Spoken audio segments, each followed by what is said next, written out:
just a hack. He's just an absolute hack. And he gets his ass kicked by his teammates every week. It's just, it's terrible. It's just terrible. Welcome back to Hack City. I'm Joe DeLeone, joined by Sean Anderson, my former teammate, former roommate from the University of Rhode Island. Today we have our offensive line watch list for the 2023 college football season.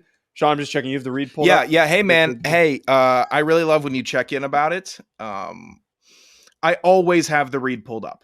Always. No, you don't, because we went 2 months without having to do the read live on the show, and we were doing the pre-recorded read, and now it's outdated, and I'm too lazy to re-record one. So I'm making sure your dumbass has it pulled up because we haven't done it in a while. Historically, I have always had the read pulled up. And also, I never needed the read to be pulled up, but I have it just to be safe. You don't know if the code changed. You don't know if the promo code changed. Don't tell me about the promo code. I'm aware with the promo code. And I would like to know that even when we were doing the pre-recorded ad, that you always had the read. No, not during the pre-recorded time. No. But currently, because if you were a true professional, you would have had that available in case we needed the read. I have the read. And I always have. And just for the behind the back door people that might just be tuning in, me and Joe have been doing this show for a long time. And every single show, do you have the read? And I'm like, yeah, I got the read. I get your emails. Okay. And it's not just a confirmation. You double confirm. I say, yes, I got the read. Or let me pull it up. And then you ask again right away. Do you ask the talent? Do you make sure that when you're now we're not, both of us are the producers of the show. To be clear, the producers of the show. I almost coughed mid-sentence. Do you not, for the shows that you produce where you don't host, do you not check with the person doing the read that hey, you got the read up? Wouldn't that person get mad if they were supposed to do the read and they didn't have it pulled up? There are certain things that I check on and make sure before the show. There are certain things. Do you check the reads is the read one of those things? I have established enough faith with you to date that you should understand that I have the read up. Okay. I think you should prove it. Do the read. You want me? Okay. You're a piece of... That might be the best transition right into the read. So our show is brought to you by BetOnline, which is our go-to betting sponsor. Sean, it's the number one source for all your betting needs. BetOnline also kind of popping off recently on social media, getting run for some of their the live odds. They'll put live odds on whatever you think there's going to be live odds on. Obviously, futures for the NFL, futures for the NBA, futures for NHL, whatever you want to bet on, it's there. But I guess there was a huge list of 10 to 20 of future names for the Washington football team here in DC if they're going to change it. Names including the Red Hogs, the Owls. There were a bunch of names on that list. Good odds, bad odds. Owls stinks. Yes, I understand. But BetOnline, versatility. If you can think of a bet, I'm nearly certain that they'll have it. And if you want to make a bet and lose a bunch of money like I do, make sure to go to remember to use promo code BELIEVE for your 50% welcome bonus on your first deposit. I took a beating last night on the fights. A beating. I got just brutalized. I'm sitting here talking about Dustin Diamond Poirier having the sharpest chin in all the land, and he gets head kicked down, and I'm just losing money. So if you want to be as happy as I am, go to BetOnline and sign up. It's a ton of fun to be at a bar without the fights on, and they get reports of, oh my God, he just got his head kicked in. That's great. Why would you go to a bar that doesn't have the fights on? I didn't know that this bar wouldn't have the fights on. Then go to the next bar. The band was kind of jamming there. The band was good. The vibes were okay. And it wasn't like a night where we go out to specifically watch the fights. We got a couple of bars where we'll go and watch the fights at, and that's when we get to sweat it out and have a good time. But I'm just getting text updates from people that took Justin Gaethje or Gaethje, whatever it is, however his name is pronounced. I don't know because I didn't watch the fights. I just got a text updates that I lost all my money. See, you should have prioritized finding a bar that had the fights instead of, I know that, you're a large group of idiots just stood there and one of you talked to a girl and then you guys went home. Is that here's the bit that we've been doing. We'll all go out together, but at certain points in the evening, we'll all just decide that's enough for me. And then we'll leave individually. Tyler. Oh, I love that. Tyler left 45 minutes before I did. And then I left. And then Sam got home 2 hours later than that. So nobody is at the end of the night together. It's just see that's good. That's a good friend group. bad I don't like being money-wise, forced though. to stay. No, it's not, because I don't like being forced to stay out if I don't want to still be out. Yeah, you got to pay more money for an That's Uber. the thing. We're done splitting Ubers because it's too much. It just the Venmo requests and all that. It's just you get the next one, and everyone's dying to get the first one. Everyone wants to get the first one because it's going to be the cheapest because it's 8 p.m. It's going to be about $22. Then you're sitting on U Street in DC looking down the barrel of a $70 Uber, and it's like, oh, I got it. I got the one here. Someone else has to get it back. Point. Just walk at that point. Bet online. But we're not here to talk about online. Ubers. That's the read. Bet online, where the game starts. Now I remember why we pre-recorded it, because that was a 2.5 minute long read. Sponsored by Bet Online. Today, as I said, we're talking about our top offensive linemen that we are watching for the 2023 college football season. I'm noticing that actually one guy didn't make the list that I'm quickly going to bring up. Olu Fashanu from Penn State obviously is on our radar. He would have been one of the top offensive linemen drafted in this past draft class had he declared, but he didn't. Flexible, great, explosive athlete, and Penn State's offensive line is going to be seriously boosted by his presence. But my first guy that I want to bring up is Amarius Mims for Georgia. So Amarius Mims did not play most of last year. He was the backup to Warren McClendon, who was the right tackle. And then we know that Broderick Jones was the left tackle on that squad. That team was, pretty strong along their offensive line. Amarius Mims, though, stepped in during their national championship run in those final games. And the performance that he put up against Ohio State is one of the best games that I have ever seen from an inexperienced offensive lineman ever.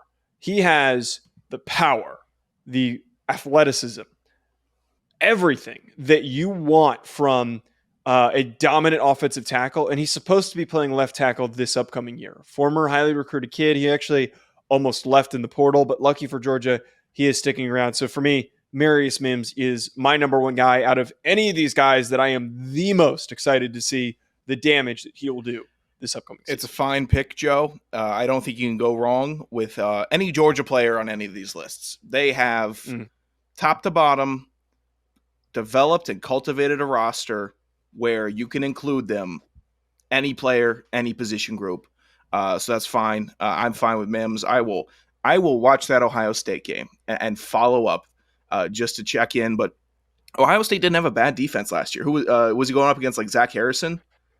He was going against JT Tuimolau, who I think is a little overrated. Yes, and he's not going to be on my watch list for defensive linemen. Yeah, but he's solid. He shut his ass down. JT Tuimolau did not do anything. Okay, that's solid. My first offensive lineman, we're both high on him. I don't think we can even stop talking about him. Cooper Beebe, interior offensive lineman, Kansas State. He is just a wrecking ball, a technician as well. He doesn't get beat. He's got vice grip hands, and he doesn't get moved. Immovable force. He is an immovable force, and he's solid, and he's stout. Thick-ass neck, good feet. He's just a fantastic guard. He is, I don't know, name a guard better than him in this upcoming year, and I'll go tape for tape, clip for clip, play for play. I don't think they're better than Cooper Beebe going into the season. Last year, spectacular. He was spectacular with K-State. Deuce Vaughn, thrilled to have somebody like that blocking in front of him. Thrilled. The next running back for Kansas State will be thrilled to be running behind Cooper Beebe. Yeah, that's exactly the point there, is that I don't think that there is a more well-rounded guard in the country than Cooper Beebe. And I tweeted this out, and I got a lot of good run from the Kansas State fans. There is not anyone who is more stout than he is. He's just consistent. Yeah. He's got great feet, great hands. He's a downhill guy, built like a shit brick house, just wide. Okay, you flipped it around a little bit, but I know what you're talking about. Brick shit house. Sorry. Long day. My apartment is so damn hot, and I can't run the fan. And I just recorded or did a live hour show with Blake. So I am running on as many fumes or so few These are my favorite Joe shows where I'm in a fantastic mood and I'm feeling good. And then Joe is just sitting and sweating my balls off. Came from the gym. That's when he starts swearing on the show. That's when he starts getting ornery. Came right from the gym, didn't shower, sat right down, went on with Blake, ate a bunch of ground meat that was hot. Yeah. And then now I'm just sitting here in a pool of just disgusting sweat. Cooper Beebe, though. Now you know what I freaking love him. You're living an offensive lineman lifestyle right now. I like it. You're hot, you're sweating, you're angry, and you're eating ground up meat. I hope your air conditioning breaks. Whoa, I hope it breaks. What kind of thing is that to say to a person? I hope it breaks. I hope it breaks. And I know that you're on the top floor. And I hope that your room warmer. It's warmer than the rest of nuts. It's warmer than the rest of the house. Yeah. But I got my fan pointed at me. I'm doing good. I got my little AC vent right now, and it's kicking. It's working well. I'm gonna just blast the AC next show. We're just gonna say listen something to like that to another person. I like Cooper Beebe. Final point, and I've talked about him a lot. His dad liked my tweet. I think his dad's profile picture. Wait. Let me look this up. Do we have a football dad here? Wait 1 second. For the record, we love football dads. Football dads come in different shapes and sizes. We particularly love exceptionally big ones. If you're just a massive bulked football dad, that's awesome. I think it was DeAndre Swift's father was yes. Wait, is football dad? I got you. It's a gorilla smoking a cigar. I'm pretty sure that it's his dad. Oh wait. I think his dad's the one is the one in the middle. That's just about that's on such the an line. Offensive lineman dad. It's on the line. But his profile picture is awesome though. His profile picture is awesome. I always like it when dads like and retweet stuff when I tweet about their sons. So we're officially in the Cooper Beebe fan club, and then his profile picture makes me like the family even more. It's a great bit. Joe Alt is my next offensive lineman that I'm a big fan of. The Notre Dame offensive tackle who's 6'8". He had been PFF darling, graded out so highly by Pro Football Focus for good reason. At that height, a lot of times when you get these 6'7" plus guys, they don't know how to get low. They don't know how to sink their hips. They don't know how to stay low. Their pad level is usually really inconsistent. Like you can almost guarantee that when you're doing a scouting report on a tall guy, he can't get low. Joe Alt completely destroys that stereotype for taller offensive tackles. He gets so freaking low. He gets lower than guys that are 6'4". He has some of the best pad level out of any of the offensive linemen that we're going to be talking about today. And his size just makes him so difficult to get around. So Joe Alt for Notre Dame deserves to be put into this list. There's no bias there, and I know it because I also share that sentiment. There was an NFL Films, or maybe it might have been a Top 100, that talked about where a player was talking about watching Joe Thomas's tape, and he said it was boring. And it might have been Trent Williams, or an exceptionally good offensive lineman. I think it was Joe Thomas. And they said that watching Joe is boring, and that's just because he does his job every single. You're just watching someone do it right every single play. Watching Joe Alt is boring because all he does is win. It's boring because he's an exceptionally gifted athlete for his size. He just moves so fluidly. He's not jittery. He doesn't make any motions that make you go, wow. He just does his job and protects the quarterback and makes the right blocks. So it's super boring. And some people like watching pitchers duels. That's what it is. But he's just winning. He's just winning the pitcher's duel every single time. Joe Alt's he's great, and he's going to be a great pickup for any team that drafts him at the next level. Your next guy, by the way, I haven't watched this guy, and I want to get to him. We're doing centers next week, Ryan and I, and I've heard some really good things about this guy that you picked. I'll discuss him. I think it would be fine of you to maybe pull up on a separate tab some Zach Frazier film. Because Zach Frazier is not boring. Zach Frazier decides that if I get my hands on you, I'm going to put your back onto the ground. I'm going to put the front of you onto the ground. His mentality from what it plays out and I'm not listening to interviews or press days or anything like that. The way he plays, I can tell he wants to maul people on the field. He wants to take command of the offensive line, because that's what centers do, snap the ball, and then if you're wearing a jersey of the opposite color, you're going to go into the ground. He will throw you, he'll hip toss you, he'll get his helmet under your chin, bloody your chin up, and he doesn't lose. He is just what's a better word for fierce? Alpha aggressive. It just does not care who you are, how big you are. Just a mean ass center. And I'm sure Jeff Saturday was mean, but Jeff Saturday was like your pro's pro, where he just did his job so well. This dude is mean as hell. Just mean for a center. Typically, you get guards that are being mean, or a big ass like Phil Lodeholt tackle who's just manhandling you, or Orlando Pace. Centers, not typically that mean. Frank Ragnow was an incredible prospect. I really liked him. I didn't think he played as mean as Zach Frazier plays. Zach Frazier plays football with reckless abandonment in the best way. The best way. Not, I'm out of position, my feet are bad, and my head is over my hips, and I'm doing all the bad things. I watched plenty of those guys today. Watched a ton of offensive linemen today doing the same thing that I did on the field. Just bad technique. Just looking bad. Zach Frazier doesn't do that. But man, is he just fun to watch. Very fun to watch. Yeah, I've heard a lot of really good things about him. He's gotten some comparisons to Jason Kelce because of the way that he plays, and the size profile too, because he's on the smaller side at like 6'3", 310. Very fast feet. Going to the group of five, my first group of five player is UConn's guard, possibly a center at the next level, Christian Haynes. He is not a big dude, not a massive player, but he is probably one of the strongest offensive linemen in the country. He is talking about I said it right earlier. Brick shit house. He fits that description perfectly because he's low to the ground.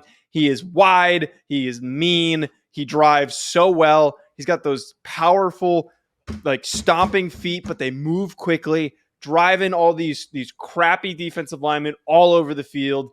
It's like watching a clinic on offensive line play, the way that he moves. I really like Christian Haynes from UConn. Yeah, who is your first G5? Haynes is solid. My first G5, former Auburn transfer, playing now for SMU, Justin Osborne. He's their right guard. I really like him. He's a fantastic athlete, listed as 6'5", 314. I don't think he's 6'5", and I don't think he's 314. I think he's playing at about 6'4", 300, but maybe he just hides it well, and SMU's got those sleek uniforms that's trimming him down. They pulled out those all-black uniforms last year, and everyone looked smaller. Everyone looked faster. I'll give them that. They look good. But Osborne, really, really athletic with the lower body, very solid punch up top, with big interior, like somebody playing a one tech. Obviously, you're gonna joint that with the center combo. And the guard is supposed to take over and provide the push so they can separate. Osborne does a fantastic job joining combination blocks. Fantastic. Gets in tight, explodes, drives the interior defensive lineman back. He's very good. And then when he's one-on-one in pass pro, solid. Put me on the island, coach. I'll back up with him. I'll move with him. I'm doing good. I'm Justin Osborne. He's very good. And I think SMU has... I'm not going to bury the lead.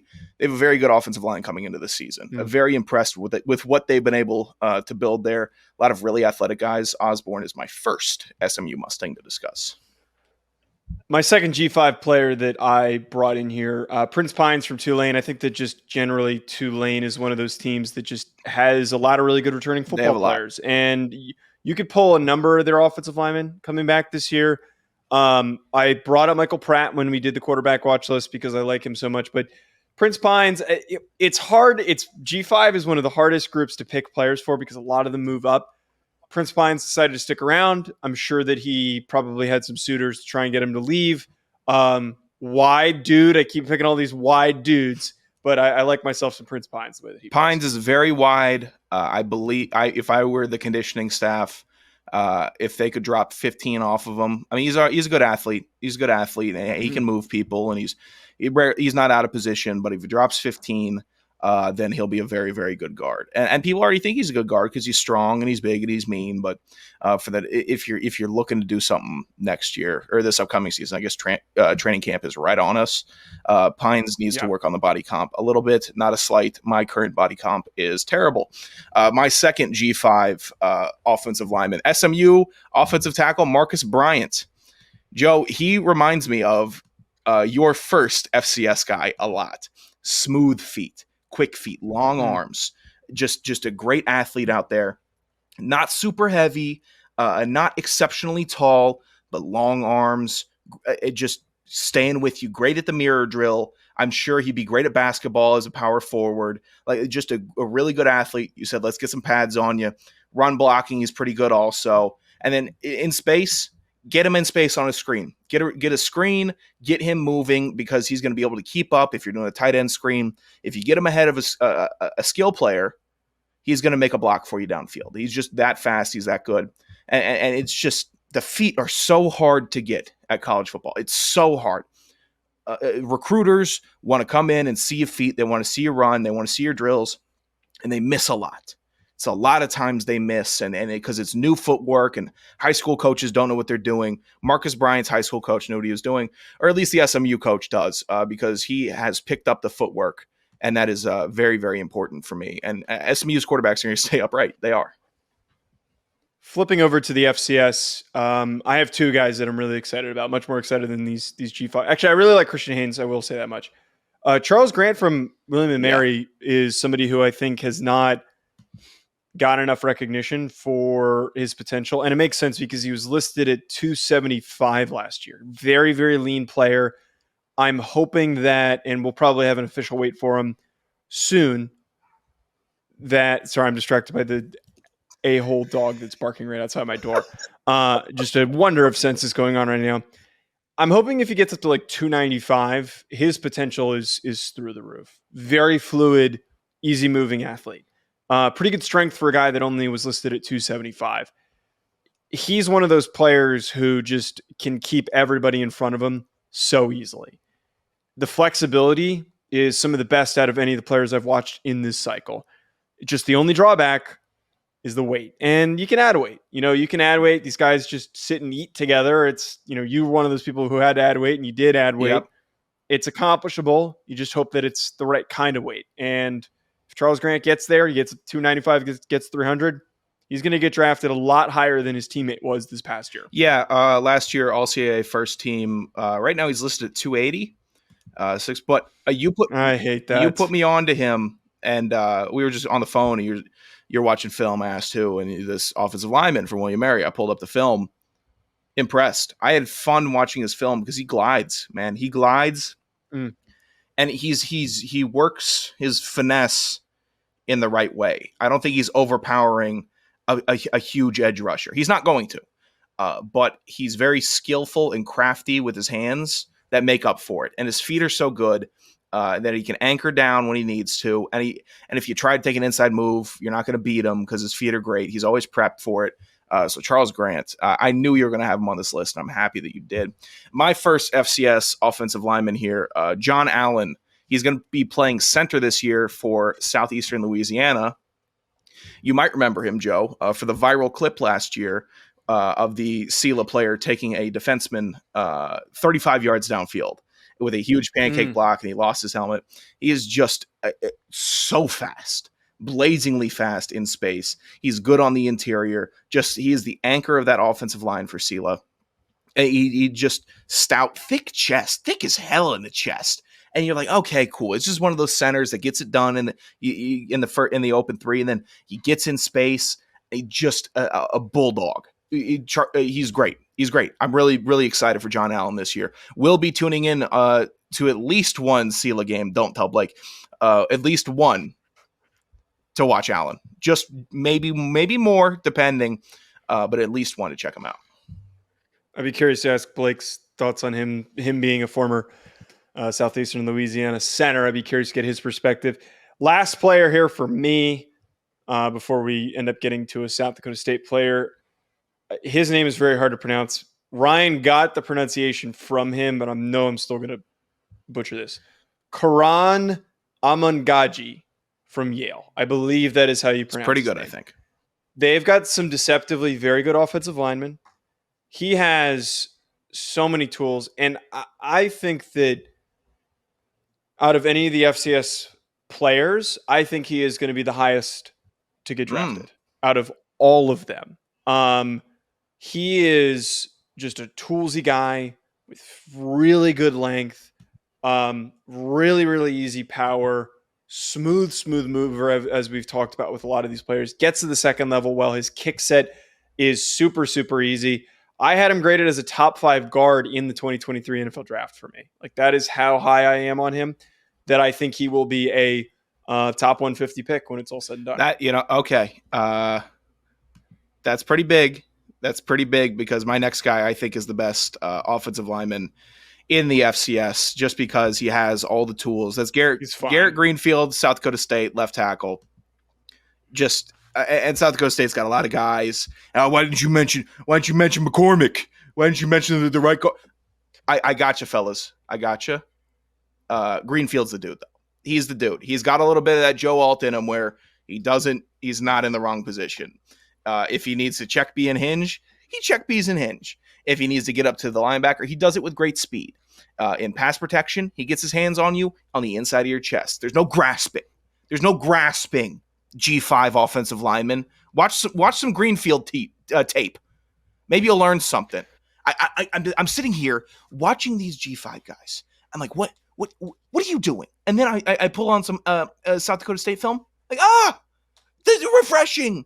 Good size, good speed, good feet, good hands. Way to not bend. Way to not do something stupid. He's refreshing. Well, it helps that he's been there for a million years. That's true. He's been there for a very long time. At Joe DeLeone, at Sanderson Radio. We'll be back next week. I think we've got defensive line watch list will be the next show. Enjoy the rest of your week, folks.